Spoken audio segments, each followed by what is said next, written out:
여러분 반갑습니다. 예,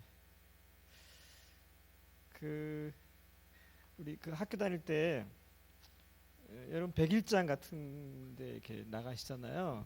그럼 저도 몇 번 나가봤는데 제일 어려운 게 뭐냐면 그 주제를 주지 않고 너가 원하는 대로 마음껏 아무 주제나 가지고 써라. 그러면 무엇을 쓸까 고민하다가 결국은 못 쓰고 시간 다 가버리고 여러분 그런 경험이 있으신지 모르겠어요. 그 제가 우리 이득진 목사님 만나서 우리 교회 한번 오라고 말씀하셨는데 가서 제가 무슨 얘기를 해야 됩니까? 그랬더니 목사님 하고 싶은 거 마음대로 하십시오. 아무리 생각해도 무엇을 해야 될지 특별히 떠오르는 게 없었습니다. 그래서 뭐 기도를 해도 주님께서 이거 해라 이렇게 특별히 말씀하시는 것도 없고 몇 가지 이렇게 준비를 해놨다가 어느 거 해야 됩니까? 아직까지도 잘 모르겠어요. 혹시 그 제가 한번 조사를 한번 하죠. 여기에 그 자녀들이 지금 그 초등학교 다니는 자녀들 있으신 분 한번 손 들어 보시겠어요? 초등학교. 한 분밖에 안 계세요? 자, 그다음에 중학교, 고등학교 한번 손 들어 보세요. 손 들어 있어요. 여기는 이 주민등록 속인 거 아닙니까? 제가 볼 때는 초등학교 자녀들이 많을 것 같은데 중고등학교 자녀들이 많네요. 예. 그러면 대학생들, 대학교 다니, 예, 청년들, 예, 예, 예, 주님 안에서 젊게 사는 법을 배우신 것 같아요. 네. 그래서 오늘 그 제가 주로 하는 그 사역들은 이게 뭐 시리즈로 이렇게 하는 사역들이 많아가지고 이제 한번 이렇게 하면 사역하고 해서 한 3시간, 4시간 이렇게 가는 것들이 많아서 잘 어울리지 않는 것들이고요. 같이 오늘 아마 이게 여러분한테 필요가 있어서 이런 감동을 주신 것 같습니다. 우리 신명기를 한번 같이 볼까요? 신명기 6장.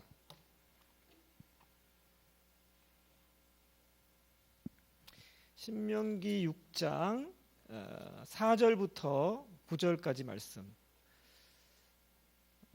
우리 회복의 동산교회 성도들은 이 말씀들을 거의 외우고 있을 것 같은데요. 제가 보니까. 그래도 같이 한번 우리 그 말씀을 읽도록 하겠습니다. 4절부터 9절까지. 자, 저랑 같이 읽으시죠. 여러분 기도할 때 하시는 것처럼 시작. 이스라엘아 들으라. 우리 하나님 여호와는 오직 유일한 여호와이시니 너는 마음을 다하고 뜻을 다하고 힘을 다하여 내 하나님 여호와를 사랑하라. 오늘 내가 내게 명하는 이 말씀을 너는 마음에 새기고 내 자녀에게 부지런히 가르치며 집에 앉았을 때에든 길을 갈 때에든지 누워 있을 때에든지 일어날 때에든지 이 말씀을 강론할 것이며 너는 또 그것을 내 손목에 매어 기호로 삼으며 내 미간에 붙여 표로 삼고 또 내 집 문설주와 바깥문에 기록할지니라. 아멘. 잠깐 한번 기도하겠습니다. 주님, 오늘 이 말씀을 우리 가운데 풀어주시고 주님, 말하는 사람이나 듣는 사람이 다 한 성령으로 말하고 듣게 하여 주옵소서.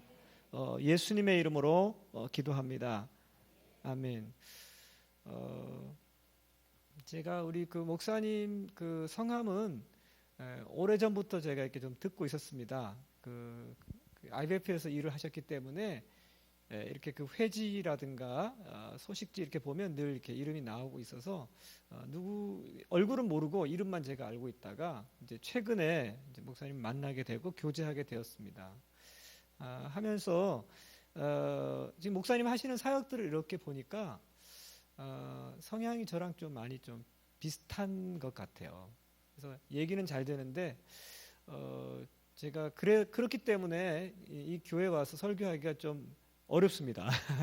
왜냐하면 이미 목사님 너무 잘하고 계시기 때문에 그래서 근데 이 부분은 아마 저의 경험이나 간증에 관한 부분이기 때문에 여러분에게 좀 도움이 되지 않을까 싶습니다. 저는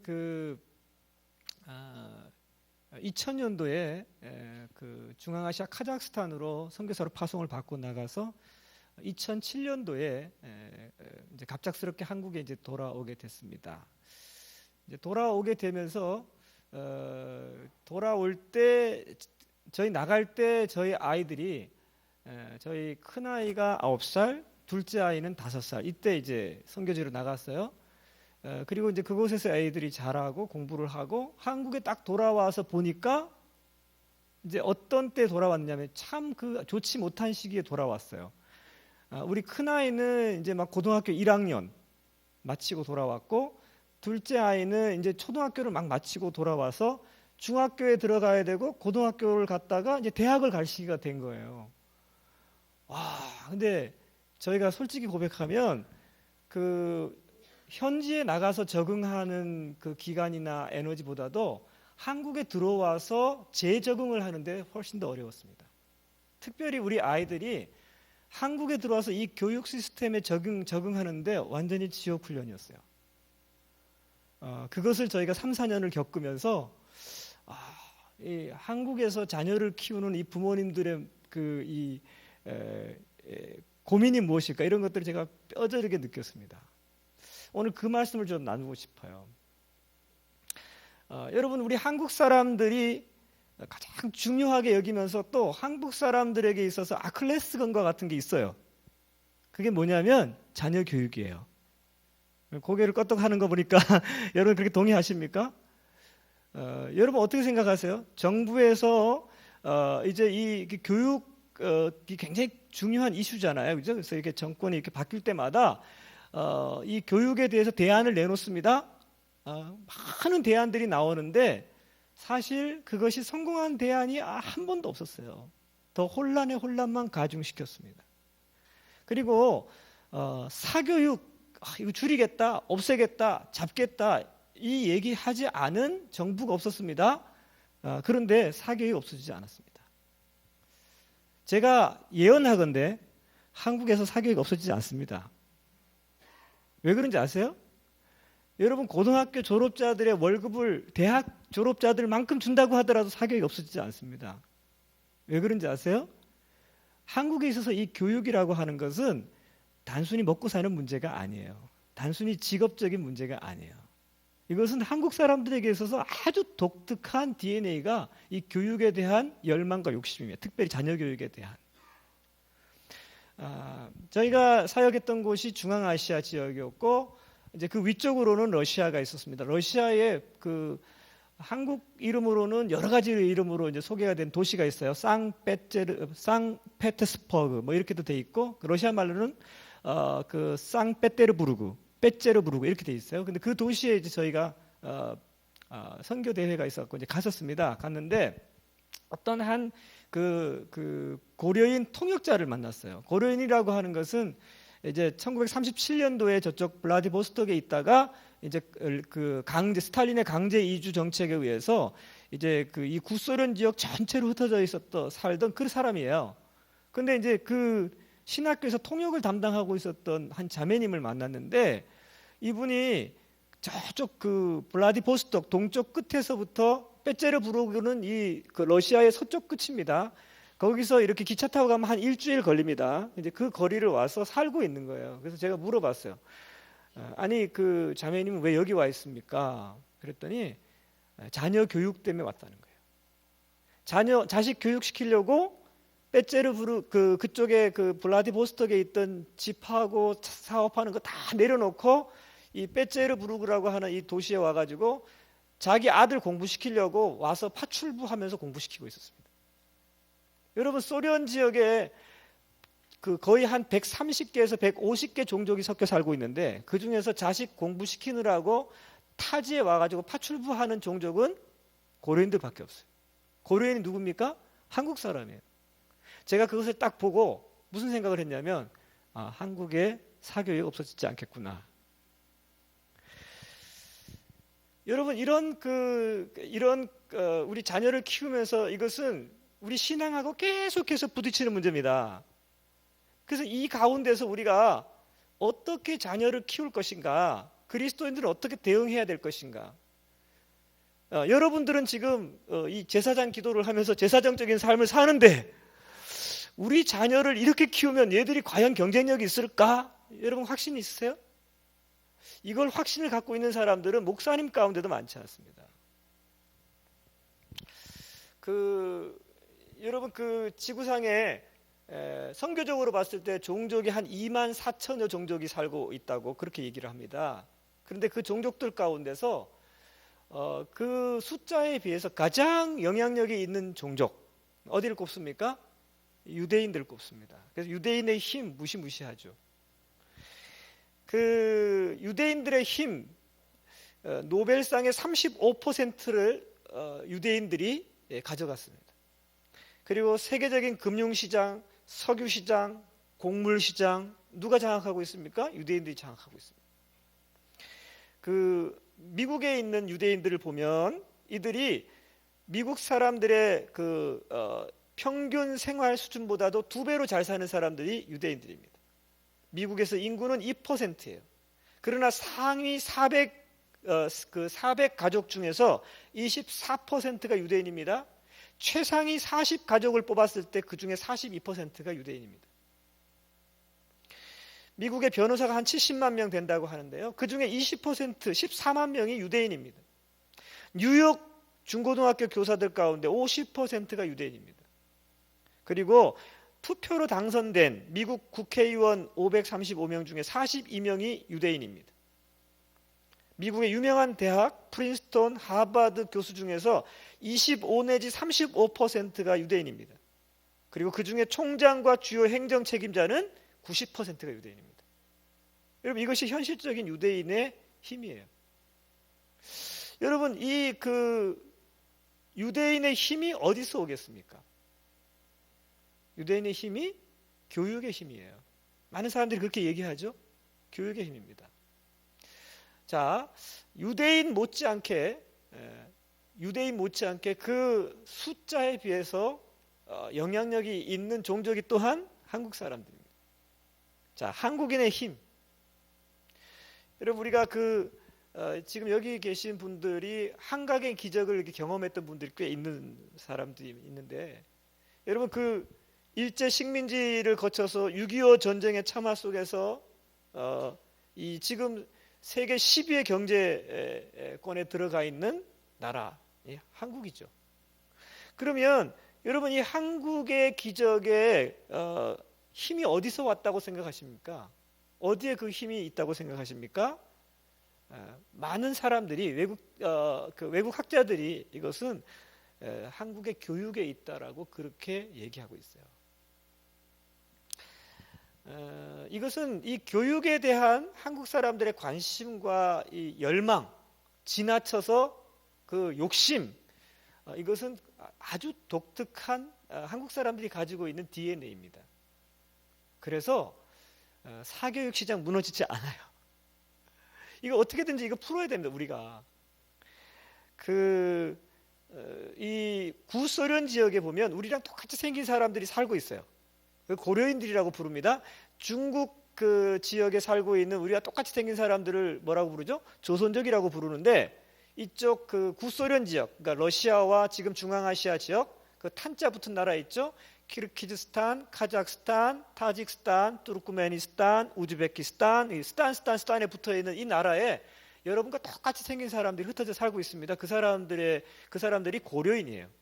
그런데 과거에 이 소련에 살고 있는 그 수많은 종족들 가운데 대학 진학률을 이렇게 조사를 해봤을 때 일반 다른 종족들 그 대학 진학률이 예를 들어서 20%를 넘지를 않아요.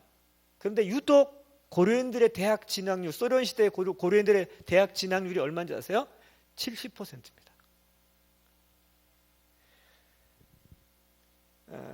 저희랑 같이 사역했던 우리 여자 목사가 있어요. 신학교에서 가르쳤던 제자인데 올랴 목사라고 있는데, 이 올랴 목사 애가 셋입니다. 셋인데 그 바쁘게 사역을 하면서도 아이들 교육을 시키는데요. 학교를 2군데를 보내요. 낮에는 일반 학교 슈콜라를 보내고, 밤에는 그 무지칼라의 슈콜라 음악 학교를 보냅니다. 그 2개를 보내는 거예요. 여러분 이게 한국 사람들이 한국에 있든 미국에 가 있든 아니면 구소련에 가 있든 그 DNA 가운데 자녀 교육에 대해서는 남다른 관심을 가지고 있습니다. 저희 카자흐스탄에서 한번 그런 일이 있었어요. 카자흐스탄에는 다민족 국가입니다. 그런데 거기에 살고 있는 종족들이 한 130에서 150 정도 됩니다. 종족 수가. 근데 왜 이렇게 종족이 많으냐면 소련 당시에 그 카자흐스탄 지역이 스탈린은 이 공산주의라고 하는 것이 민족주의하고는 이게 반대예요. 그래서 민족주의가 발흥하면 안 되거든요. 공산주의를 하려면. 그래갖고 인위적으로 이 민족들 갖다가 막 섞어버렸어요. 그래서 말 안 듣는 사람들은 다 갖다가 카자흐스탄으로 갖다가 보내가지고 막 섞어버려가지고 살고 있는 사람들의 종족이 130개에서 150개 종족입니다. 근데 한 번은 그 고등학교, 그러니까 거기는 초등학교, 중학교, 고등학교가 다 같이 있어요. 그냥 슈콜라 그래갖고 12학년까지 있어요. 그런데 그 12학년을 마치고 장학 우등생으로 마친 그 학생들 한 3,000명을 표본 조사를 했습니다. 표본 조사를 해서 어느 민족이 가장 높은 퍼센트를 차지하는가 하는 것들을 조사를 했어요. 첫 번째 첫 번째 많은 우등생을 낸 종족이 어떤 종족인지 아세요? 어떤 종족일까요? 유대인입니다. 유대인은 인구가 그 인구들 가운데 채 10만이 되지 않습니다. 네? 그런데 가장 많은 우등생들이 유대인 가운데 나왔어요. 여러분, 두 번째로 많이 나온 우등생이 어디서 나온지 아세요? 고려인입니다. 여러분과 같은 한국 사람들이에요. 그러니까 얼마나 이 교육에 대해서 관심도 높을 뿐만 아니라 사실 머리도 좋습니다. 여러분, 한국에서 이렇게 경쟁에서 좀 뒤졌다고 해가지고 너무 애들 우리 애 머리가 왜 그런가 그렇게 생각하지 마세요. 어쩌면 외국에 갖다 놔보세요. 애들 잘합니다. 아무튼 이런 머리도 좋은 것 같아요, 우리 애들이. 자, 그런데 한국의 교육하고 이 유대인의 교육하고 보면 좀 차이가 있는 것 같아요. 이 한국의 교육은 굉장히 극성스럽고 경쟁적입니다. 그런데 이 유대인들의 교육은 굉장히 성경적이에요. 그리고 서로 경쟁적이라기보다는 그 아이가 가지고 있는 다른 면들을 찾아가지고 그것을 특성화시키는 교육들을 한다는 데 있어서 이 유대인의 교육에 힘이 있습니다. 여러분, 우리가 각 사람들마다 하나님께서 이 땅에 우리를 보내실 때 사람마다 다 서로 다른 DNA 구조를 가지고 이 땅에 보내시잖아요. 그렇죠? 같은 사람이 이 지구 역사상 이 살아왔던 그 사람들 가운데 같은 사람 한 사람도 없습니다. 또 각 사람마다 그 사람이 가지고 있는 고유한 존재 목적이 있고 사명이 있습니다. 여러분, 그걸 믿습니까? 아멘. 그것을 이제 영어로는 데스티니라고 그러죠. 데스티니.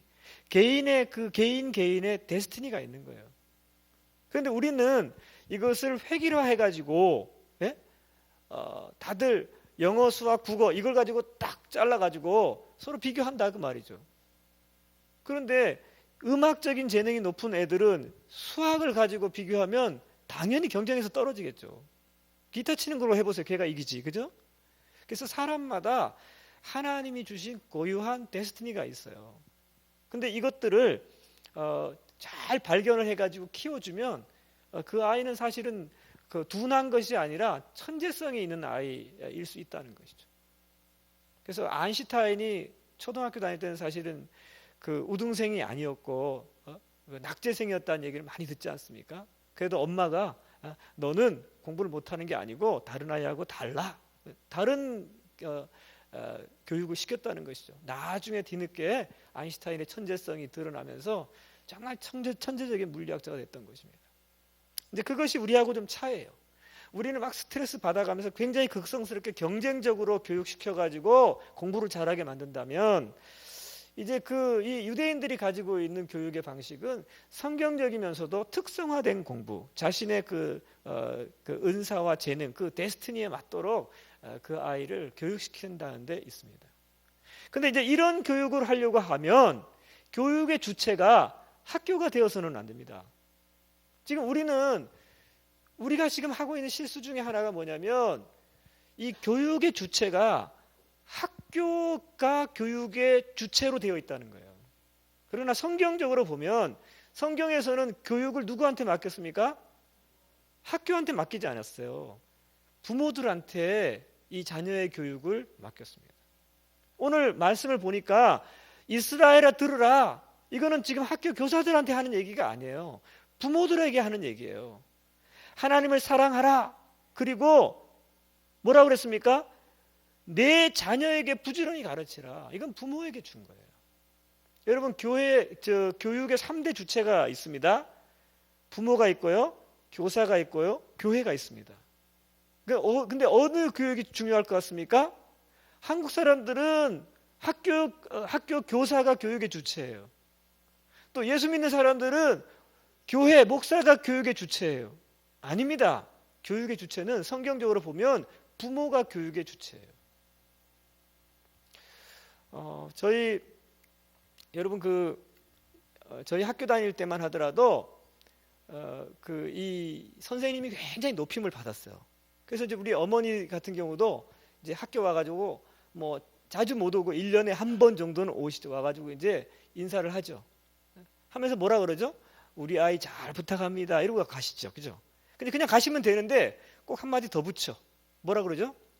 우리 아이 잘 부탁합니다. 말 안 들으면 때려도 좋습니다. 이렇게 말씀하고 가세요. 여러분, 이거 잘못된 거예요. 우리가 자녀들을 이렇게 교육시키다가 엄마들이 뭐라 그러냐면 애들이 막 고집피고 말을 안 들어. 순종을 안 해. 그럼 엄마들이 뭐라 그러죠? 야, 너 학교에서 뭘 배웠어 도대체? 이게 잘못된 거예요. 여러분, 순종하고 성품에 관한 것들을 누가 가르쳐야 됩니까? 학교의 도덕 선생님이 가르치는 거 아니에요. 누가 가르쳐야 되죠? 하나님이 누구에게 가르치라고 했습니까? 부모에게 가르치라고 그랬어요. 때리는 건 누가 때려야 됩니까? 부모가 때려야 돼요. 그래야 부작용이 없어요. 근데 저희는 주로 학교에서 맞고 자랐습니다. 그렇죠, 여러분들도. 그러니까 우리 그 교육 굉장히 극성맞고 경쟁적으로 된 거예요.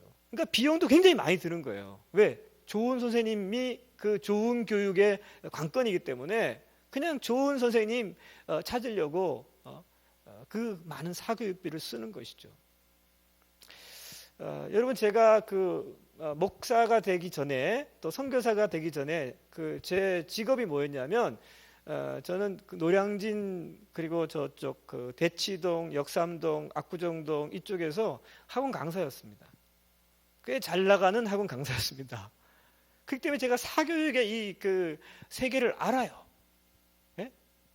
벌써 그 당시만 하더라도 제가 뭐 20대 후반 이제 군대 갔다 와서 바로 시작을 했으니까 그때만 하더라도 이 과외비가 굉장히 비쌌어요.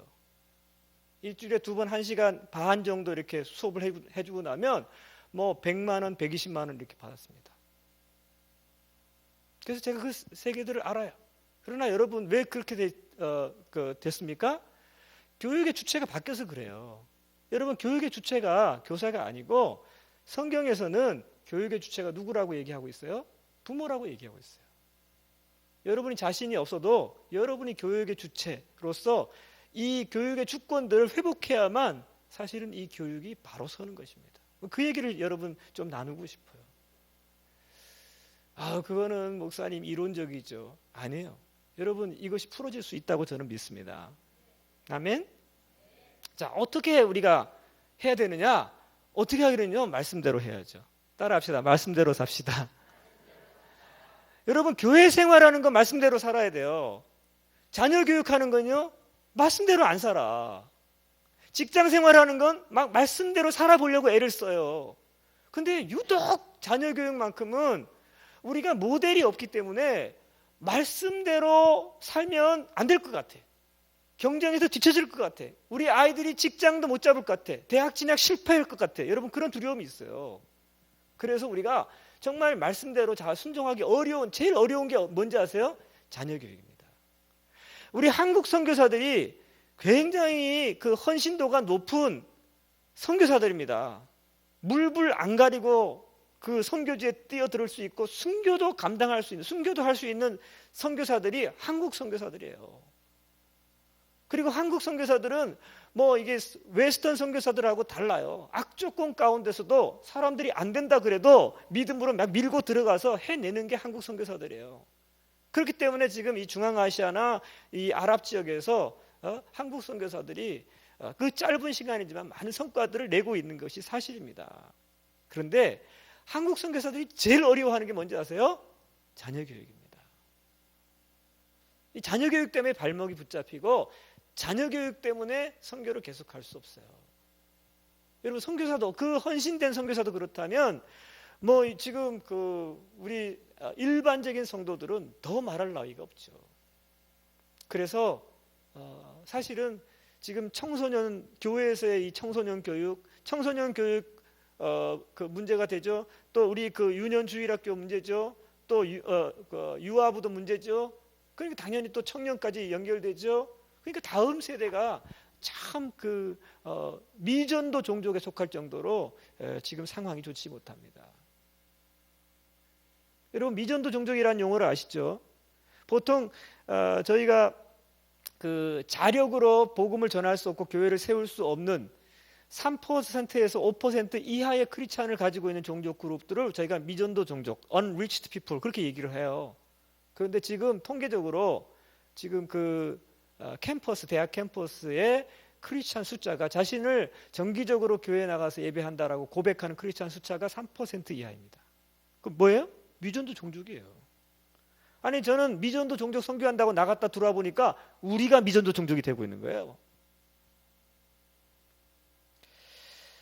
자, 어떻게 해야 할 것이냐?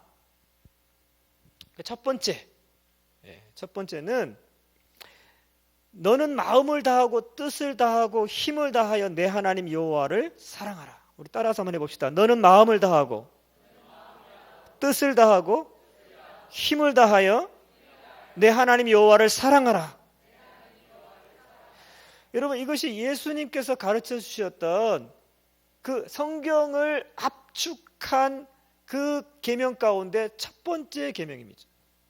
그렇죠? 이 첫 번째 계명 이 부분들을 회복해야 합니다. 여러분 교육이라고 하는 게 무엇입니까? 삶에서 어느 걸 먼저 해야 되느냐, 삶의 우선순위를 가르치고 그것을 지키도록 하는 것이 사실은 교육이에요.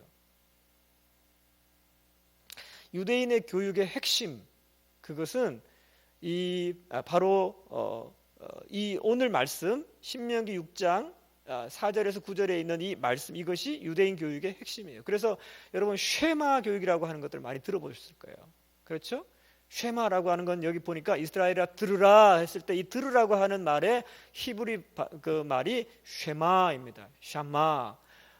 그래서 이 유대인 교육의 핵심적인 말씀이 뭐냐면 그들이 이 삶에 있어서 이 첫 번째 우선순위가 뭔지를 분명히 가르치고 그것을 지키게 했다는 것입니다. 그것이 이 유대인들의 힘의 근원이에요.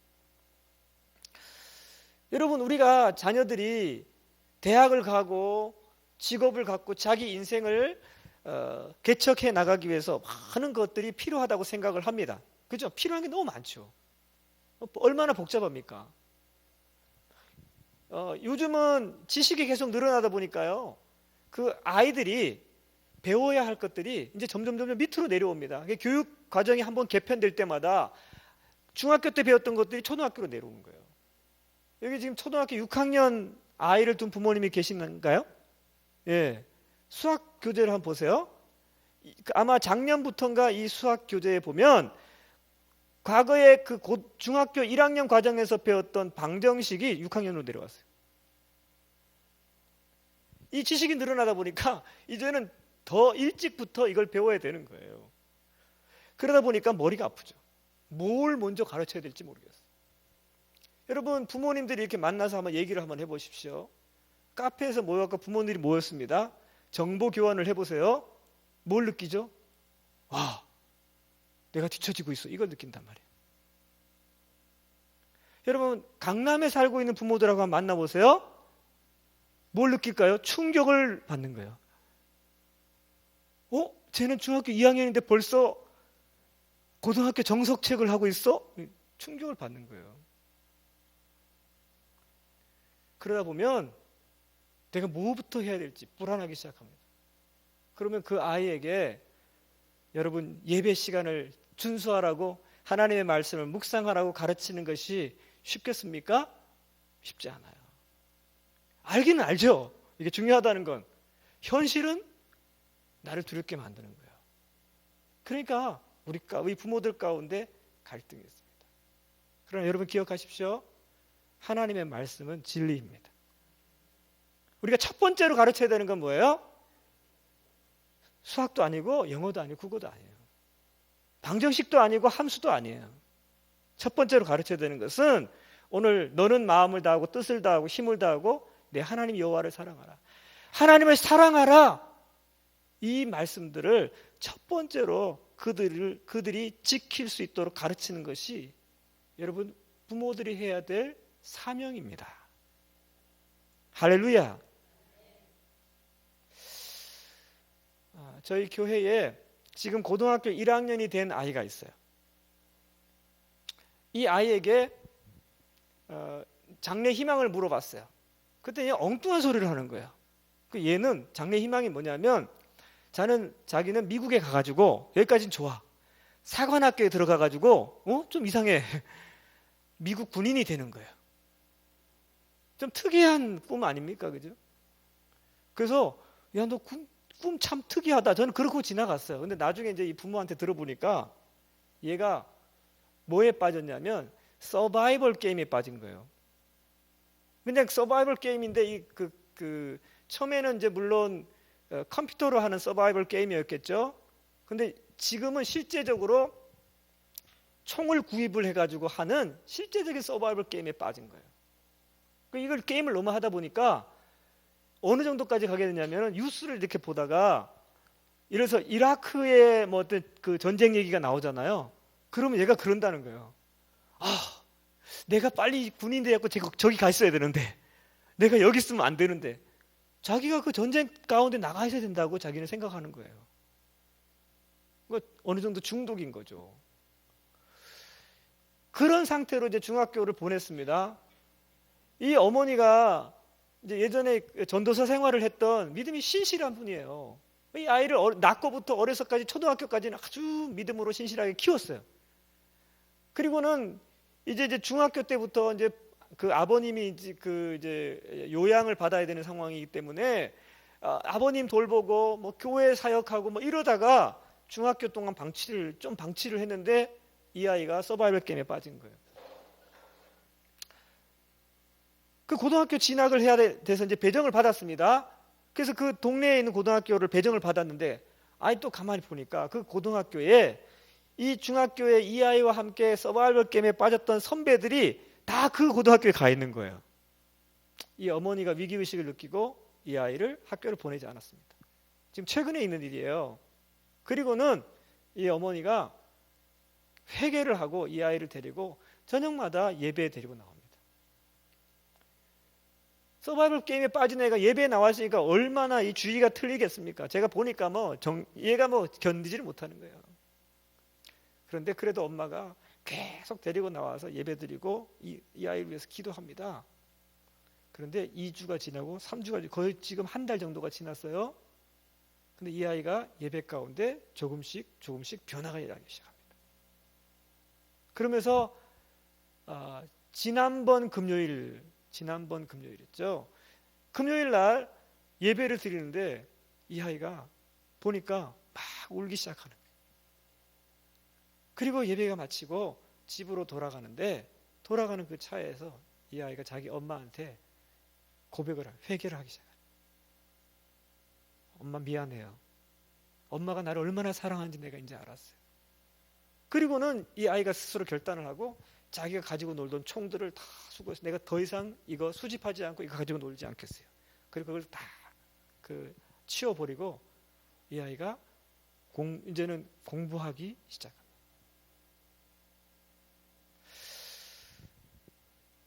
여러분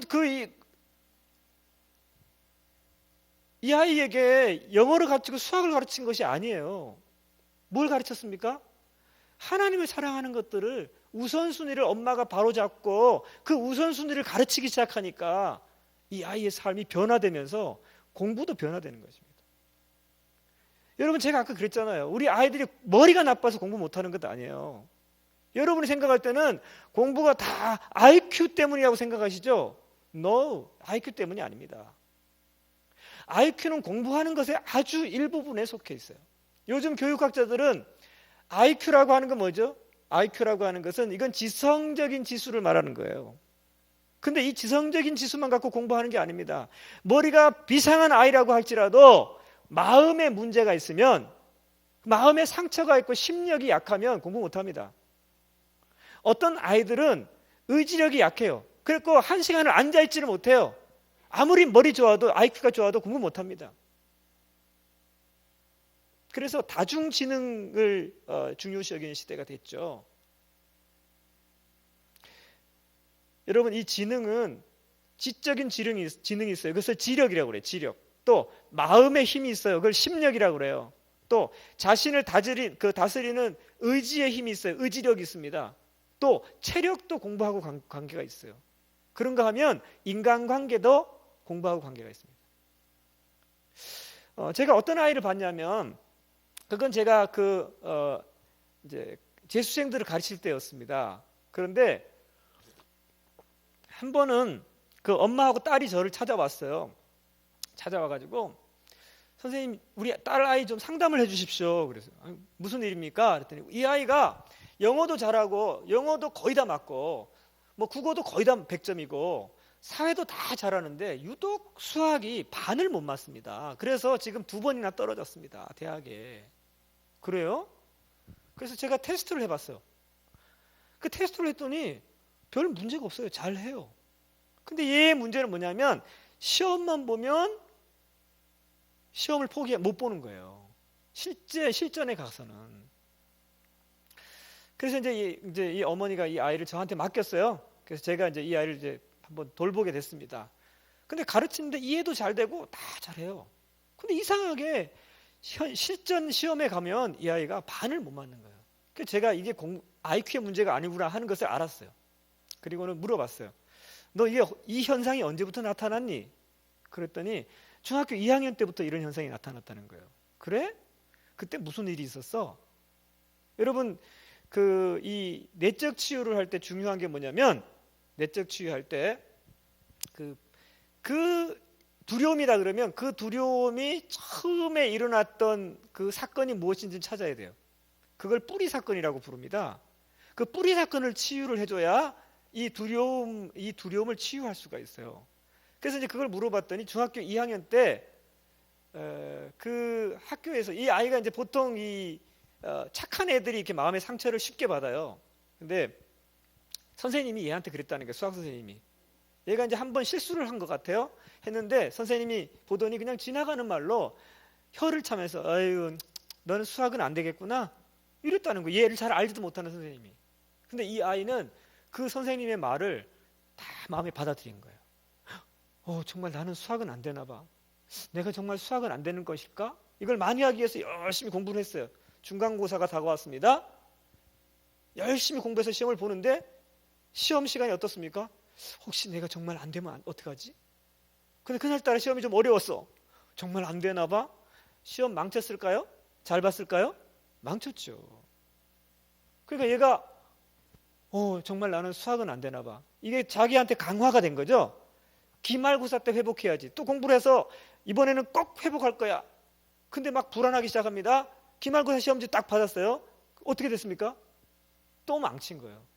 2번, 3번. 그러니까 자기는 이 거짓말을 믿기 시작한 거예요. 그래, 나는 수학은 안 돼. 선생님 말이 맞아. 이러면서 고등학교를 가고 고등학교를 마쳐서 대학 시험 봤는데 떨어진 거죠. 여러분, 이것이 IQ 문제가 아니죠. 심력의 문제인 거예요. 마음의 상처의 문제인 거예요.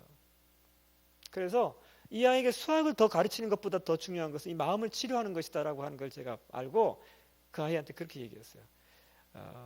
너는 지금 거짓말을 믿고 그 거짓말 때문에 지금 너가 두려움이 생겼고 두려움 때문에 너가 시험을 본 거다. 그 선생님이 한 말은 그것은 사실이 아니야. 내가 보니까 너는 충분히 이것을 잘할 수 있는 아이야. 계속해서 격려하고 용기를 주고 자기도 그 말을 믿고 시도하고 성적이 조금씩 올라왔어요. 그리고 그 아이가 나중에 그 해에 시험을 봐가지고 숙명여대에 들어갔습니다. 여러분, 이런 것은 단지 IQ 문제가 아닌 거예요.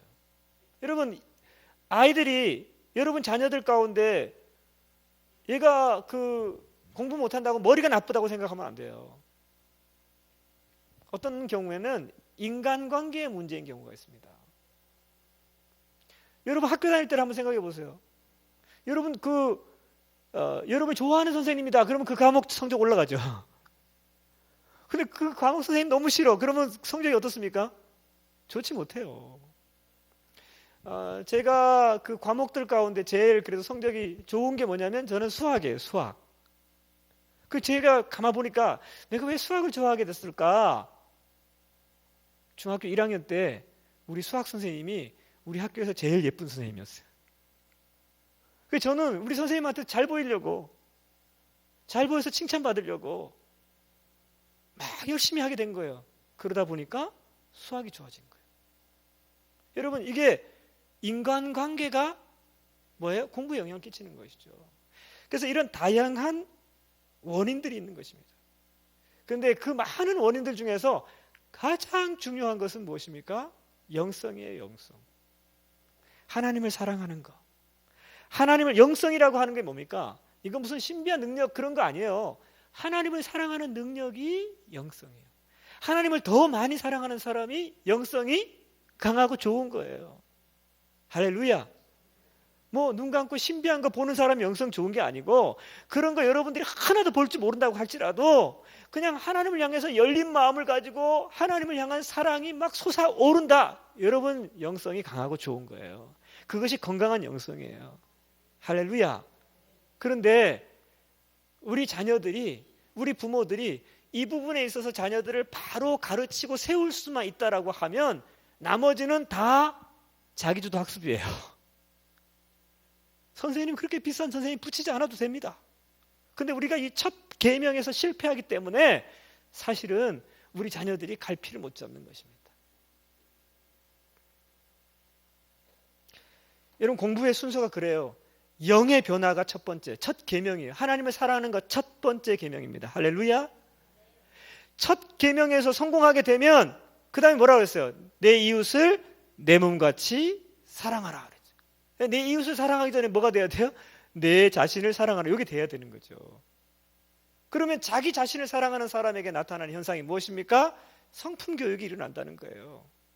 영의 변화가 있으면 그것이 내 안의 변화, 성품의 변화로 나타납니다. 성품의 변화가 나타나면 이웃을 사랑하게 됩니다. 이웃을 사랑하려고 하다 보니까 뭐가 필요해?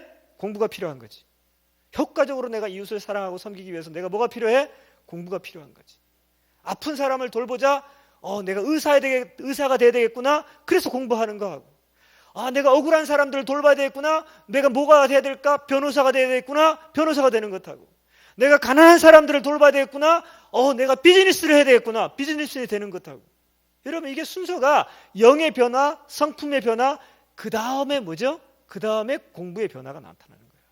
공부는 수단이지 목적이 아닌 거예요. 할렐루야. 아멘. 자, 이것이 첫 계명입니다.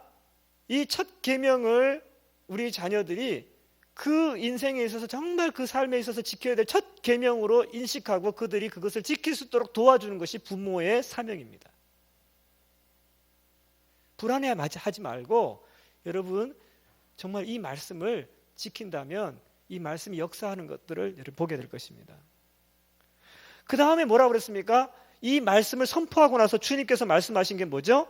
첫 번째는 5절에 보니까, 자 5절, 6절에 봅시다. 6절 같이 읽습니다. 시작. 오늘 내가 내게 명하는 이 말씀을 어디에 새기고? 너는 마음에 새기고. 너가 누굽니까? 부모예요. 부모. 이 말씀을 누가 먼저 받아야 돼요?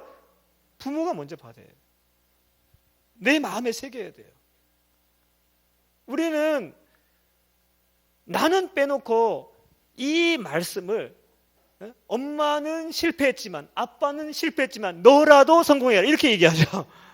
아빠는 공부 못했지만 엄마는 공부 안 했지만 너라도 해야지. 안 통합니다. 하나님을 사랑하라. 내가 먼저 하나님의 사랑에 젖어야 돼요. 그리고 이 하나님의 사랑이 우리 자녀들에게 흘러가야 돼요. 그래야 이게 온전하게 우리 자녀들이 하나님을 사랑할 수 있는 것이죠. 그래서 첫 번째로 하나님께서는 내 마음의 색이라고 말씀하고 있습니다.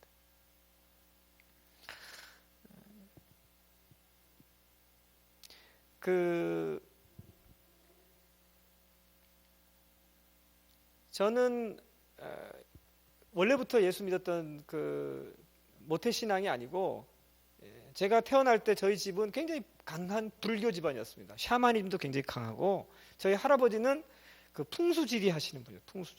풍수지리가 뭔지 아시죠? 이게 묘자리 잡아주고 뭐 이러는 분이에요.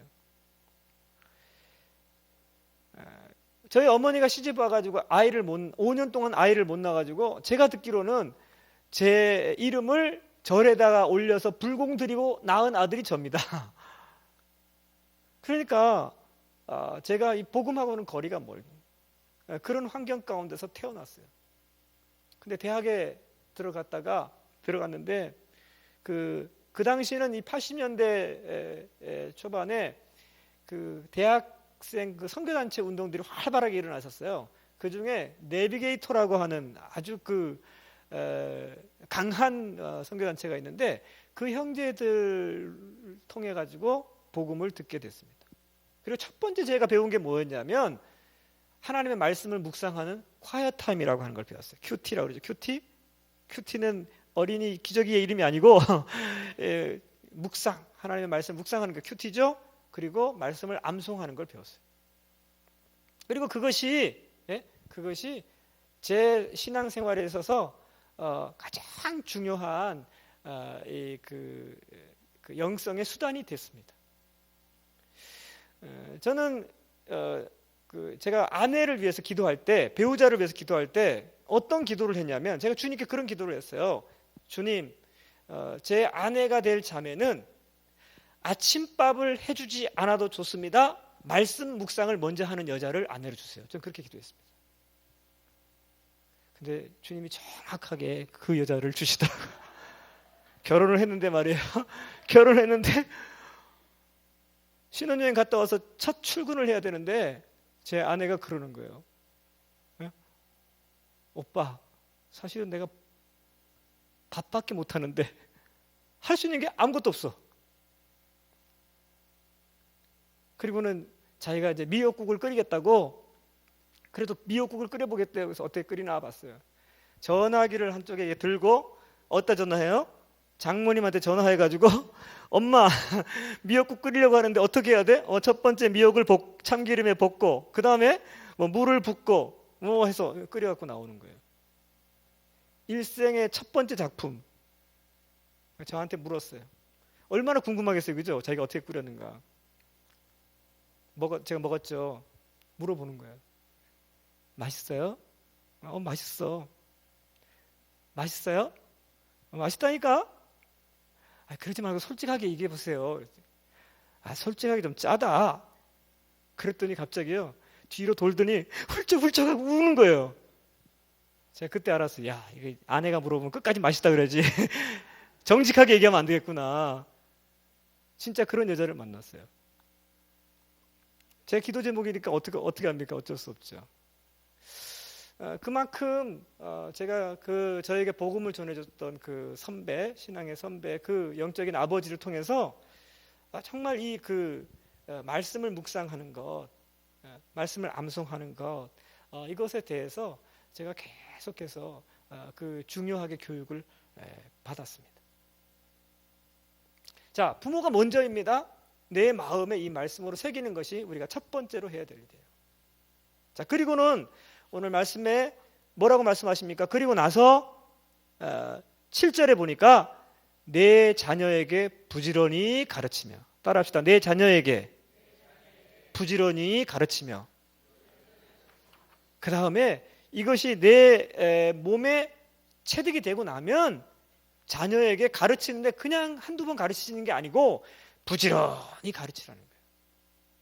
부지런히 가르쳐야 됩니다. 저는 우리 아이가 둘이 있습니다. 아들이 하나 있고 딸이 하나 있어요. 근데 우리 집에 가훈이 뭐냐면, 가훈이 영어예요. 영어로 가훈을 정했는데 No Bible, No Breakfast. 성경을 읽기 전에 아침을 먹지 마라. 이거 No Makeup, No Bible, No Makeup. 성경을 읽기 전에 여자들은 화장하지 마라. 이거 우리 아이들에게 계속 가르쳤어요. 시편 1편 3절에 보면 이런 말씀이 있습니다. 그는 시냇가에 심은 나무가 철을 따라 열매를 맺으며 그 잎사귀가 마르지 아니함 같으니 그가 하는 모든 일이 다 형통하리로다. 굉장히 좋은 말씀이죠. 여러분, 이 형통한다라고 하는 단어의 뜻이 무엇인지 아십니까? 이게 그 쉬운 성경에는 이것을 이렇게 번역을 하고 있습니다. 하는 일마다 다 잘 될 것입니다. 얼마나 좋은 말씀이에요. 따라합시다. 하는 일마다 다 잘 될 것입니다. 우리 옆에 사람 한번 쳐다보면서 축복할까요? 하는 일마다 다 잘 될 것입니다. 이러면 좋겠죠. 우리 인생 가운데. 그렇죠. 우리 자녀들의 인생이 이러면 좋겠죠. 아멘. 이렇게 되기를 원하십니까? 그런데 이렇게 되는 그 조건이 뭐냐면 그 시편을 찾아보면 그 앞에 시편 1편에 2절에 이렇게 나와 있어요. 오직 여호와의 율법을 즐거워하여 그 율법을 주야로 묵상하는도다. 하나님의 말씀을 주야로 묵상. 여러분 제사장 기도하시면서 배웠죠. 이 묵상이라고 하는 게 뭔지. 그렇죠? 이게 묵상이 침묵 가운데 말씀을 되씹는다라고 하는 말도 있지만 이 하가라고 하는 단어가 지금 여러분들이 하고 있는 이 말씀을 가지고 기도하는 것, 그거 중얼거리면서 기도하는 것, 통성으로 기도하는 이거 다 묵상입니다. 그것이 바로 뭐죠? 하는 일마다 다 잘 될 것이니라. 이 축복의 전제 조건이라는 거예요. 할렐루야. 여호수아 1장 8절에도 모세가 여호수아에게 뭐라고 얘기합니까? 그 전쟁터에서 이 율법책을 묵상하라고 그랬잖아요. 주야로 묵상하라. 그 가운데 지켜 행하라. 떠나지 마라. 그렇게 얘기하지 않습니까? 이것을 부지런히 가르치라는 거예요. 여러분, 하나님 이 자녀 교육은 이 사교육으로 성공시킬 수 없습니다. 자녀를 돈만 들어요. 여러분 스트레스만 받습니다. 나중에 그래놓고 애들이 또 효도 안 하면 어떻습니까? 상처만 받습니다. 내가 그렇게 돈 들여갖고 교육시켰는데 나한테 그렇게 대할 수가 있어?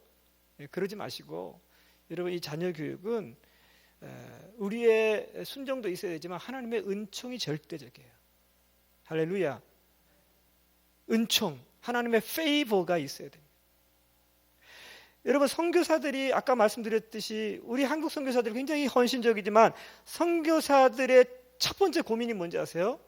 자녀 교육이에요. 여러분들도 어쩌면 첫 번째 교육이 자녀 교육이잖아요. 근데 이 선교사의 자녀들이 독특해가지고 잘 되는 애는 엄청 잘 되고요, 안 되는 애는 또 엄청 안 됩니다. 그래서 그 사역을 독특하게 하시는 분들 있죠. 선교사들의 자녀들을 부르는 명칭이 있어요. 뭔지 아세요?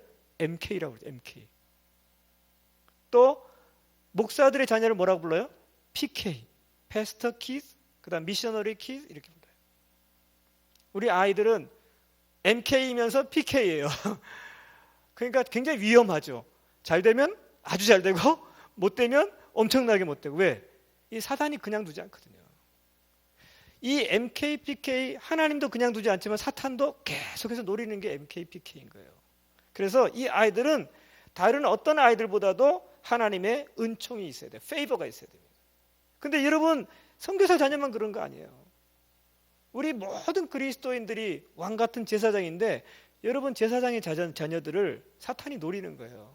하나님도 복 주시려고 노리고 사탄도 넘어뜨리려고 노리고. 그것이 우리의 자녀들입니다. 하나님의 은총을 입으려면 여러분 첫 번째 어떻게 해야 합니까? 여러분 우리가 우리 자녀들에 대한 주권을 포기할 수 있어야 돼요. 우리 창세기 22장 2절을 한번 보겠습니다. 창세기 22장 2절. 창세기 22장 2절.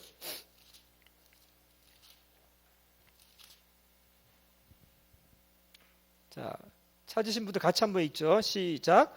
여호와께서 이르시되 내 아들 내 사랑하는 독자 이삭을 데리고 모리아 땅으로 가서 내가 내게 일러준 한 산 거기서 그를 번제로 드리라. 여기 보면 내 아들, 내 사랑하는 독자. 여러분, 내 아들, 내 사랑하는. 여기 너가 누구죠? 아브라함이잖아요. 지금 이 이삭에 대한 아브라함의 관심 보통이 아닌 거예요. 하나님이 그걸 아신 거예요.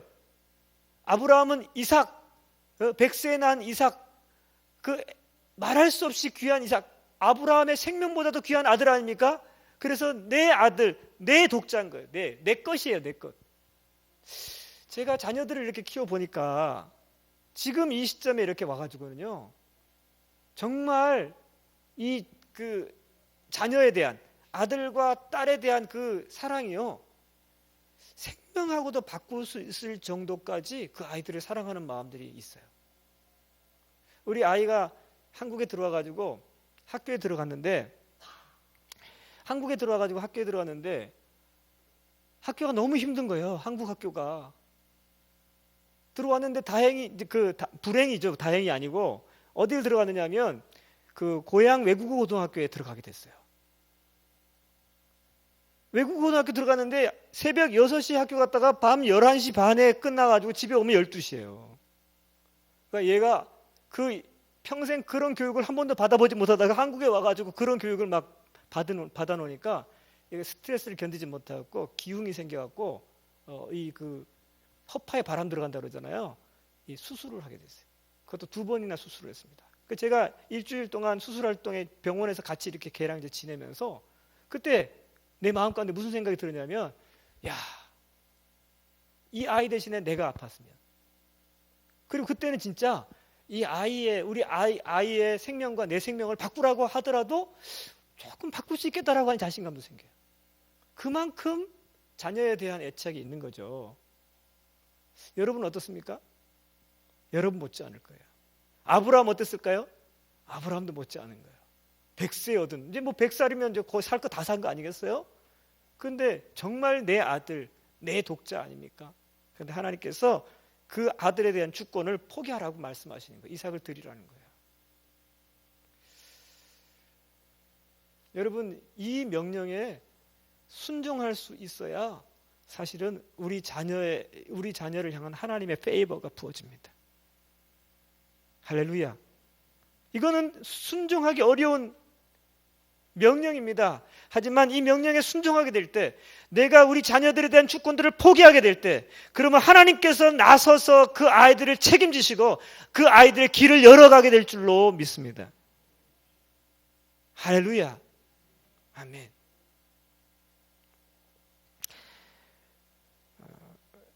저희 둘째 아이가, 큰 아이가 한솔이에요. 한솔.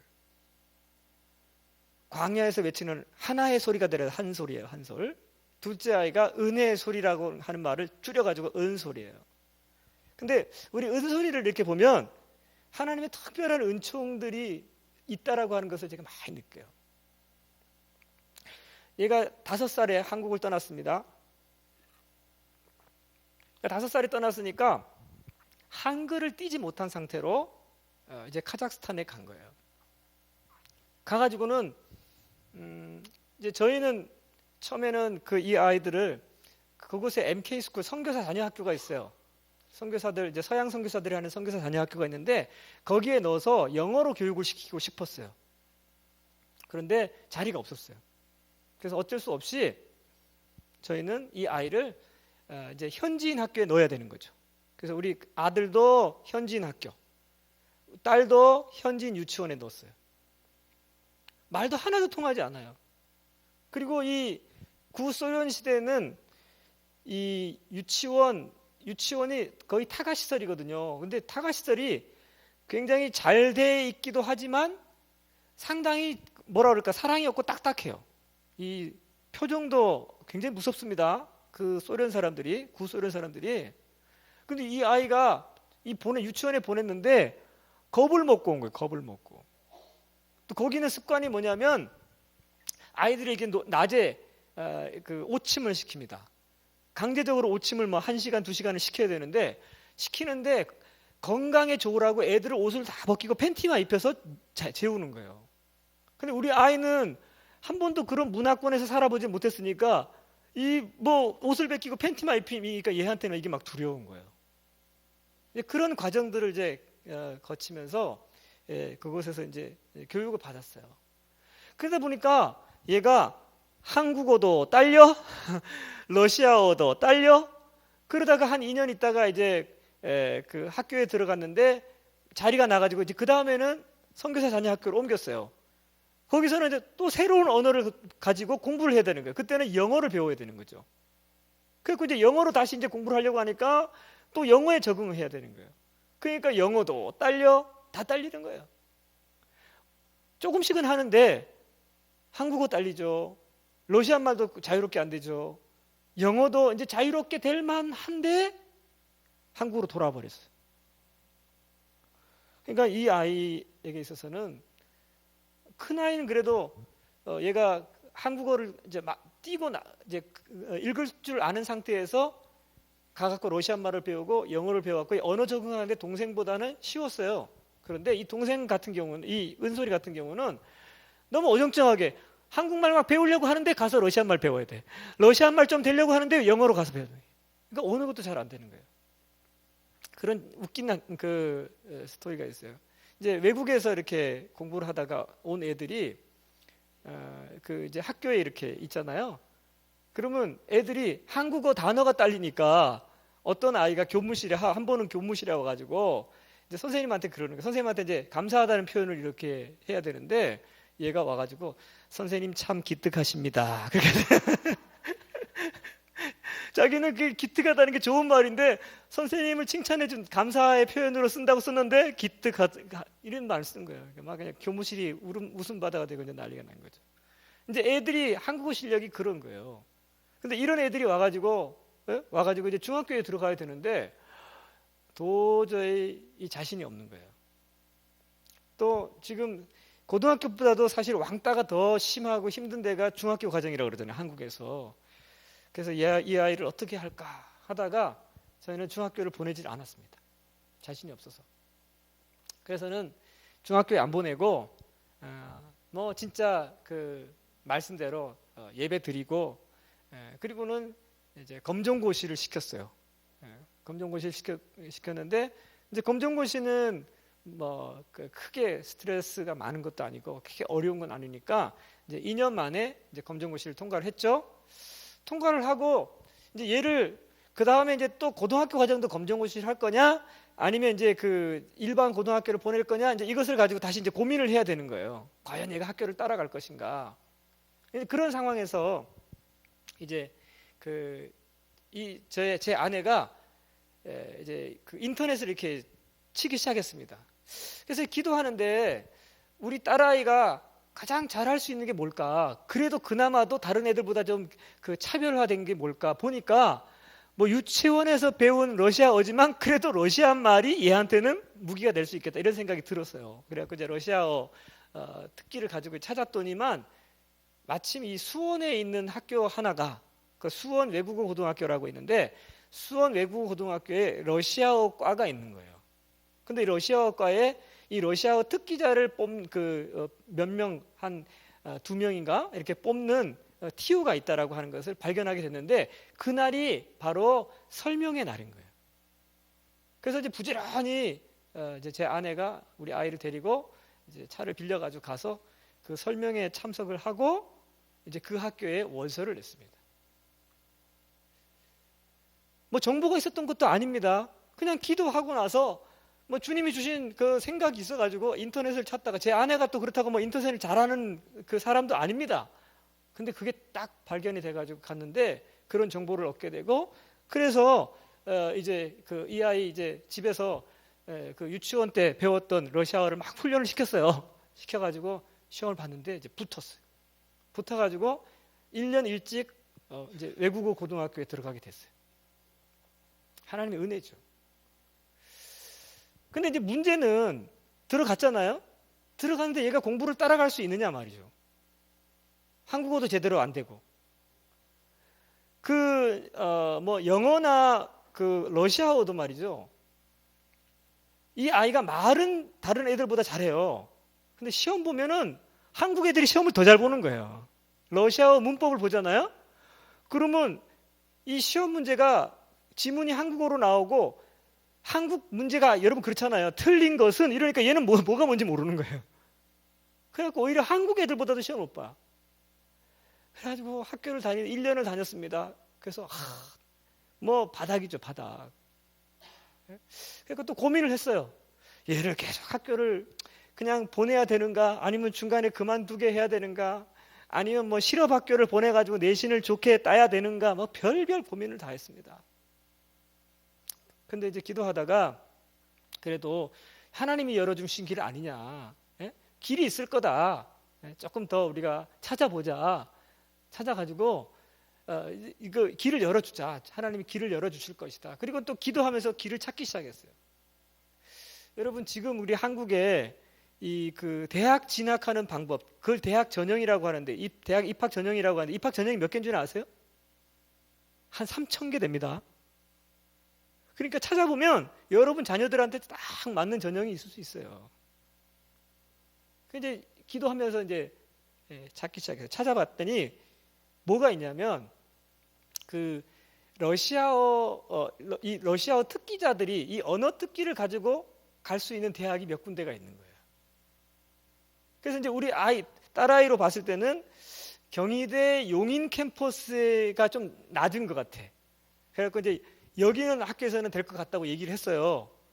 근데 더 좋은 데는 어디냐면, 이제 러시아학과에서 제일 좋은 데는 그 한국 외대에 있는 러시아학과예요. 파워도 있고 아주 실용적인 러시아 그곳에서 이제 많은 러시아 분야의 인재들이 많이 배출이 됐어요. 근데 가고 싶기는 여기를 가고 싶은데 실력은 지금 안 되는 거예요. 용인 쪽으로 가야 되는 거예요. 그리고는 이제 얘는 학교가 너무 힘드니까, 너무 힘든데 다행히 학교에 뭐가 있었냐면은 그 과학고등학교나 외국어 고등학교 중에서 몇 개 학교만 있는 그 조기 졸업 제도라고 하는 게 있어요. 그러니까 조기 졸업 제도는 2년 만에 학교를 마치고 대학에 들어가는 제도예요. 근데 그런 제도가 얘네 과에 있었던 거예요. 그래서 학교도 힘들어하는데 저걸 한번 뚫어보자. 내신은 안 되고 그걸 뚫어보자, 이렇게 생각을 하고는 이제 그쪽을 길을 찾기 시작을 했어요. 찾았는데 글쎄 원서를 넣어야 되는데 아무래도 지금이 원서 넣는 때 같은데 걔네 선생님이 아니라는 거예요. 그 경희대 용인 캠퍼스에 이번에 원서 기간이 아니라는 거예요. 조금 더 있어야 된다는 거예요. 나중에 보니까 우리 이 선생님이 실수를 했어. 그래서 그 원서 넣는 기간을 놓쳐버렸어요. 그러니까 얘가 갈 수 있는 학교가 이제 없는 거예요. 있는 것은 이제 저 외대밖에 없어요. 방법은 그거밖에 없죠. 근데 이제 이 외대를 가려고 하면 그 외국어대에서 하는 그 경시대, 언어 경시대회가 있어요. 경시대회에서 입상을 하고 그것을 가지고 토대로 해가지고 이제 면접을 보고 이렇게 들어가야 되는데, 근데 그 시험을 이제 어쩔 수 없죠. 이제 마지막 남은 거니까 이제 그쪽을 놓고서 준비를 하고 이제 시험을 보기로 했습니다. 그 시험을 봤는데 붙은 것도 아니고 안 붙은 것도 아니고 애매하게 돼버렸어요. 뭘로 붙었냐면 은상을 받았어요. 은상을. 근데 여태까지 과거의 역사상 은상을 받고 그 대학에 들어간 애는 없는 거예요. 금상 이상을 받아야 돼요. 금상과 대상을. 그래서 학교에서도 너무 기대는 갖지 마십시오. 은상 받아갖고 들어간 얘가 없습니다. 그렇게 이제 선생님이 얘기했어요. 근데 우리는 뭐 길이 그밖에 없으니까. 그리고는 이제 그 해에 학교를 지원을 했습니다. 지원을 하고 얘가 면접을 보러 가는 날이었어요. 우리는 집에서 기도하고 있고, 주님, 얘 실력 아시죠? 그러니까 주님 함께 해주세요. 이 아이에게 특별한 은총, 여태까지 베풀었던 것처럼 이 아이 가운데 주님 은총을 베풀어 주세요. 우리는 계속 그렇게 기도할 수밖에 없죠. 그래서 시험을 보고 나왔어요. 물어봤어. 그래, 시험이 어땠어? 무슨 문제가 나왔니? 문제를 딱 제가 들어봤어요. 그랬더니 이제 거기는 시험을 어떻게 보느냐면 한 두 사람이 들어가 가지고 동일한 문제를 주고서 그것에 대해서 이렇게 디베이트를 하는 거예요. 디베이트를 하고, 그래서 교수가 그곳에서 이제 학생들을 뽑는 그런 시험이었는데, 문제가 뭐가 나왔냐면 그 당시에 이제 이런 문제가 나온 거예요. 19살 이 19세의 청소년들에게 이 선거권을, 투표권을 줘야 되느냐 말아야 되느냐, 줘야 된다면 그 근거를 얘기하라, 이게 이제 문제였던 거예요. 근데 이제 우리 아이하고 또 같이 앉았던 한 학생은 군대를 갔다 온 나이가 많은 남학생이었고, 우리 아이는 지금 이제 나이가 어리죠. 왜냐면 고등학교 들어갈 때 1년 일찍 들어갔죠. 대학도 지금 1년 일찍이니까 2년이 지금 다른 애보다 어린 거잖아요. 그러니까 이게 둘이 앉아서 문제를 이렇게 푸는데 서로 다른 대답을 한 거예요. 이 남학생은 투표권을 주지 말아야 된다, 우리 아이는 투표권을 줘야 된다, 그렇게 얘기를 했어요. 이제 근거를 얘기를 하는데 이 남학생은 뭐라고 그러냐면, 왜 투표권을 주면 안 되느냐, 그 나이는 공부해야 될 나이기 때문에 수능 준비해야 됩니다, 이렇게 대답을 했어요. 근데 우리 딸아이는 뭐라고 대답했냐면, 얘는 그 19세 나이에 투표권이 주는 게 옳다고 생각합니다. 왜냐하면 앞으로 계속해서 우리 사회가 노령화가 되는데, 노령화가 되면 이 젊은 사람들의 의견이 반영되지 않을 가능성이 많기 때문에 투표권을 줘야 됩니다, 이렇게 얘기했어요. 여러분 딱 들어보니까 어느 대답이 여러분 뽑을 것 같아요? 우리 딸아이의 대답이죠. 근데 제가 그걸 딱 듣는 순간에 이건 얘 머리에서 나온 게 아니다. 얘가 지금 한국어 단어도 잘 모르는 애인데 어떻게 이런 대답을 할 수 있겠어요? 하나님의 페이버다. 제가 그때 딱 감이 왔어요. 아, 하나님이 되게 하시겠구나. 나중에 결과를 보니까 됐어요. 학교 들어갈 때 걔네 학교에서 최연소 대학생이 됐습니다. 여러분, 그 한국에서도 얘가 적응을 할까 적응을 못할까 걱정되고 우려되고, 사실 정상적인 코스로 얘가 학교를 갔다면 아마 적응하지 못했을 것입니다.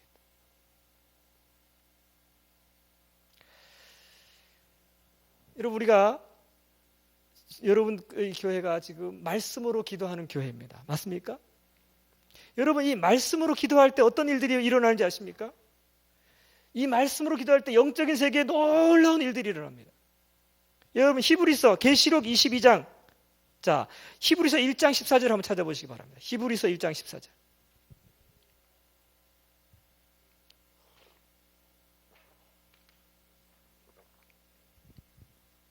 같이 읽죠. 시작.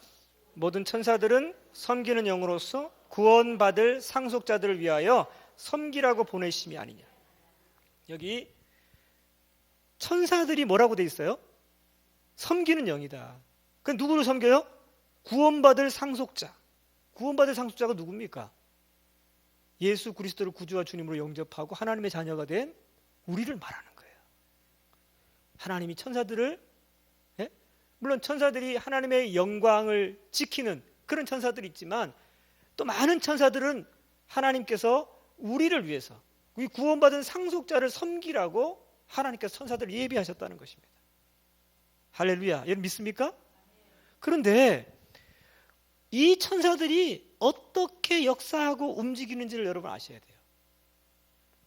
그 계시록 22장을 보면, 계시록 22장을 한번 볼까요?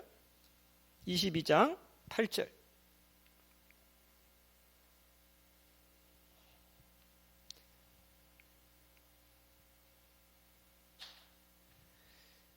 (22장 8절 9절에) 보면, 이것들을 보고 들은 자는 나 요한이니 내가 듣고 볼 때 이 일을 내게 보이던 천사의 발 앞에 경배하려고 엎드렸더니 그가 내게 말하기를, 나는 너와 내 형제 선지자들과 또 이 두루마리의 말을 지키는 자들과 함께 된 종이니 그리하지 말고 하나님께 경배하라 하더라. 그런데 이게 그 다른 번역, 그러니까 킹 제임스 버전이나 또는 러시아 성경을 보면 이 말씀이 이렇게 번역되어 있어요. 천사는 그 책의 말씀을 지키는 자들의 종이다, 이렇게 되어 있어요. 여러분, 하나님께서 천사들을 우리를 섬기라고 보내셨다고 말씀하고 있어요. 근데 이 천사들이 어떻게 움직입니까? 천사들은 그 책의 말씀을 지키는 자들의 종이다, 그렇게 되어 있어요. 하나님이 천사들을 어떻게 코딩해놨냐면, 어떻게 천사들이 움직이도록 프로그램을 해놨냐면, 이 천사들은 하나님의 말씀에 반응하도록 창조되었습니다. 할렐루야. 이 천사들이 우리를 위하여 보내심을 받은 자들이지만, 우리가 우리의 말로 천사들을 부릴 때 천사들이 움직이는 게 아니에요. 내가 소리를 크게 지른다고 천사들이 움직이는 게 아니에요. 내가 운다고 천사들이 움직이는 게 아니에요. 천사들을 움직이는 그 코드는 무엇입니까? 그 암호는 무엇입니까? 하나님의 말씀이에요.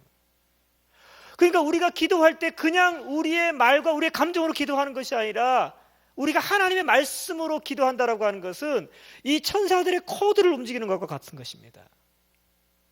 그러면 천사들이 움직이고 하나님이 프로그램해 놓으신 이 말과 동일한 말, 이 말로 우리가 기도하고 명령할 때 천사들이 역사하는 것입니다. 할렐루야. 아멘.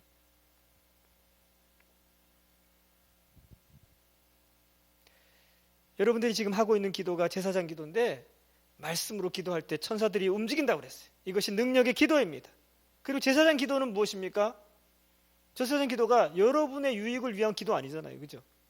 지금 자녀 문제도 있고 남편 문제도 있고 건강 문제도 있고 지금 기도할 게 많은데 와가지고 여기서 여러분들이 하는 기도는 엉뚱한 기도죠. 엉뚱한 기도. 그게 제사장의 기도예요. 원래 제사장의 기도가 엉뚱한 기도예요. 자기 기도하는 게 제사장이 아니죠. 그런데 이 제사장은 하나님의 나라와 의를 구하는 자들이에요. 근데 하나님 어떤 약속을 하십니까? 너희는 먼저 그의 나라와 그의 의를 구하라. 그리하면 이 모든 것을 너희에게 더하시리라. 여러분, 이 모든 것 가운데 여러분의 자녀들의 문제가 포함되어 있는 줄로 믿습니까? 아멘. 제사장들에게 특별한 은총이 있습니다. 제가 지금 간증했지만 우리 선교사들의 자녀에 대해서 공격도 있지만 하나님의 특별한 은총이 있습니다. 하나님의 나라와 의를 구하는 제사장들에게 하나님의 특별한 은총이 있습니다. 그 제사장의 자녀들에게 특별한 순종이 있습니다. 특별한 축복이 있습니다.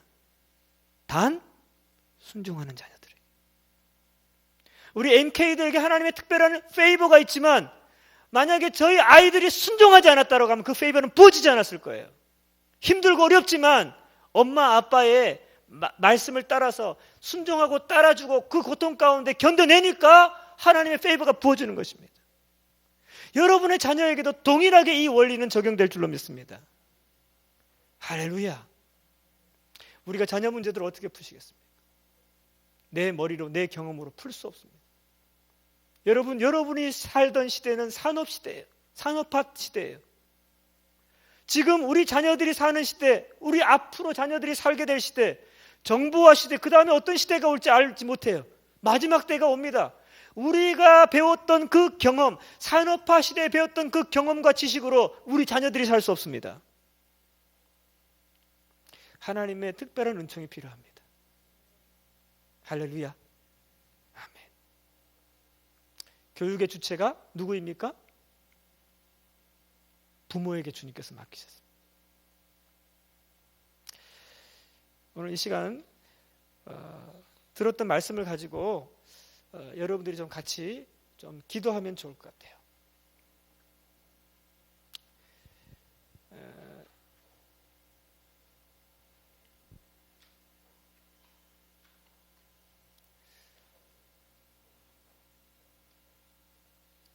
우리 옆에 두 사람씩 한번 이렇게 좀 짝을 파트너를 한번 좀 정해 보시겠어요? 기도 파트너를 좀 한번 잡으십시오. 혹시 부부가 같이 왔다고 하면 좀 같은 자리에 앉으시면 좋을 것 같아요.